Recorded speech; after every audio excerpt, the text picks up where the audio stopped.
जिस तरह से आप सब जानते हैं कि 8 सितंबर 2025 को एक चुने हुए एमएलए को जो है उठाया जाता है, पीएसए में बुक किया जाता है और आज वो जेल के पीछे है। मुलाकात होने के बाद जो भी उनका मैसेज है वो यही है कि आज भी वो आवाम के उस दुख और दर्द के साथ खड़े हैं। जिस मकसद से वो सियासत में आए हैं वो उस मकसद को जो है ज़िंदा रखना चाहते हैं। आवाम के लिए यही मैसेज उन्होंने दिया कि आवाम के काम ना रुकें। जिस मकसद से आवाम ने उनको चुनकर भेजा था उस मकसद को जो है हमने पूरा करना है, ज़िंदा रखना है। और जिस तर्ज पे एक चुने हुए नुमाइंदे को इस तरह से डिटेन करने के बाद पीएसए जैसे एक्ट में कि एक पब्लिक को खतरा है इस चुने हुए नुमाइंदे से, और उसका जवाब जो है जनता ने दे दिया।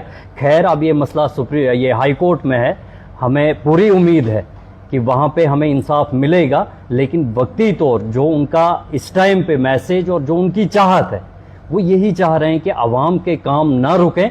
जिस मकसद से आवाम ने उनको चुन के भेजा है हमने उस मकसद को ज़िंदा रखना है, आवाम के बीच में जाना है, उनके काम काज जो है चलने चाहिए। उन्होंने आज भी और पहले भी ये जब से वो अंदर गए हैं तब से कंटिन्यूसली उन्होंने इस मैसेज को हाईलाइट किया है कि जो रिसेंटली हमारे इलाकों में फ्लड की वजह से बहुत बड़े पैमाने पे वहाँ पे आवामी नुकसान हुआ था, कहीं पे जानी कहीं पे माली नुकसान जो हुए हैं, उसमें जो है हमने इस टाइम पे डिस्ट्रिक्ट एडमिनिस्ट्रेशन को भी चाहिए कि वहाँ उस आवाम तक पहुँचना, उन लोगों की उन मुश्किलात को जो है दूर करना है। तो इस टाइम हम यही चाहते हैं कि जिन लोगों ने वो सहा है, जहाँ पे जो नुकसानात हुए हैं वक्ती तौर जो है फिलफौर उन तक पहुँचा जाए। उनके जो नुकसानात हुए हैं उनका जायज़ा लेके जो सरकार की तरफ से फिलफौर हो सके उनको रिलीफ मिलना चाहिए। और साथ में एक मैं बात करना चाहूँगा कि चुनी हुई जो सरकार है जम्मू कश्मीर की, बड़े नारे बड़े वादे किए थे जम्मू कश्मीर की आवाम से, और जम्मू कश्मीर की आवाम ने जो है पूरा भरोसा दिखाया था, एक बड़ा मैंडेट एनसी को दिया था इस उम्मीद पर कि जो एक उन्होंने उसमें नारा लगाया था कि हम पीएसए जैसे एक्ट को जम्मू कश्मीर से जो है हमेशा के लिए खत्म करेंगे। लेकिन आपने भी देखा होगा जब से महराज जी के ऊपर पीएसए लगा, वक्ती तौर उन्होंने जब लोगों का एक माहौल देखा कि इस टाइम पे लोग जो है महराज जी के साथ खड़े हैं, उन्होंने मीडिया में आके उसको कंडेम तो किया। लेकिन हैरानगी इस बात की है कि अभी तक एक स्पेशल सेशन नहीं बुलाया गया। फादर साहब की तरफ से स्पीकर साहब तक एक लेटर भी गया।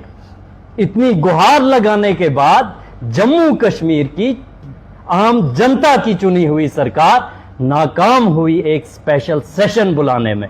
ये इनकी कहने और करनी में क्या अंतर है वो आप बेहतर समझ सकते हैं कि जो अवामी वादे किए थे कम से कम अगर वो पूरे ना कर सके, जिस बात पे आपने मीडिया के सामने आके कंडेम किया था उस बात पे भी आप नहीं उतर पाए। और ये जनता जो है बराबर इसका हिसाब लेगी, याद रखेगी।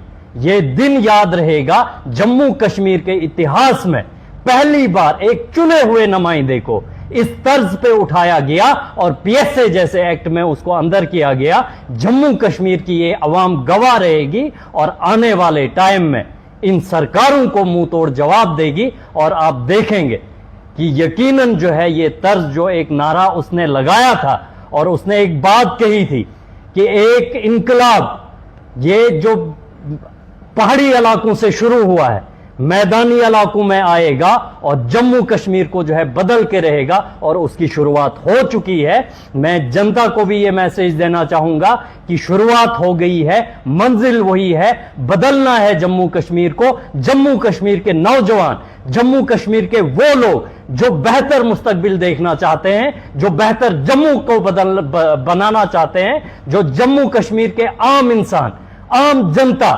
और उस वर्ग को उठाना चाहते हैं जिनकी आज तक जो है किसी ने बात नहीं रखी, यकीनन वो इकट्ठे होंगे और जम्मू कश्मीर को बदलने में अपना योगदान देंगे।